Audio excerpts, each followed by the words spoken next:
پتہ ہے بندہ نیک کون ہوتا ہے؟ جس کی تنہائی نیک ہوتی ہے، جو اکیلے میں نیک ہوتا ہے۔ تنہائی جس کی پاک صاف ہوتی ہے، اصل میں وہ بندہ نیک ہوتا ہے۔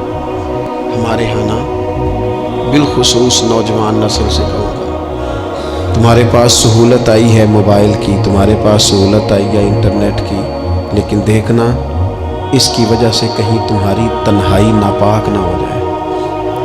دیکھنا اس کی وجہ سے کہیں تمہارا وہ اکیلے میں جو تمہارا رب رسول سے رشتہ جڑنا چاہیے تھا، سجدے کا نور ہونا چاہیے تھا، اچھی منصوبہ بندی کرنی چاہیے تھی، وہ میلا کچیلا نہ ہو جائے۔ تنہائی جس بندے کی پاک ہوتی ہے وہ نیک ہوتا ہے۔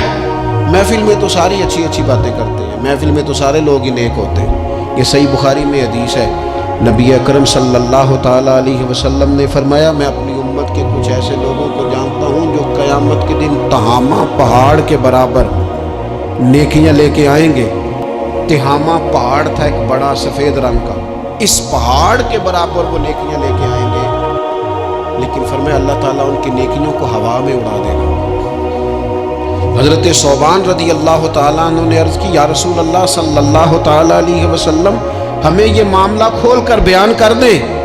حضور علیہ الصلوۃ والسلام فرمانے لگے، وہ راتوں کو عبادت بھی کرتے ہیں، اللہ کی بارگاہ میں بھی حاضر ہوتے ہیں، لیکن فرمایا ان لوگوں کا مسئلہ یہ ہے، ان کا نقصان یہ ہے، گھاٹا اور خسارہ یہ ہے کہ جب وہ اکیلے ہوتے ہیں تو رب کی حرمتوں کو پامال کرتے ہیں، دین کی حدوں کو توڑتے ہیں، تنہائیوں میں رب کی نافرمانی کرتے ہیں۔ نتیجہ کیا نکلتا ہے کہ وہ جو لوگوں کے بیچ نیکیاں کی ہوتی ہیں، نمازیں پڑھی ہوتی ہیں، عبادتیں کی ہوتی ہیں، صدقات کی ہوتے ہیں، وہ بھی ضائع ہو جاتے ہیں۔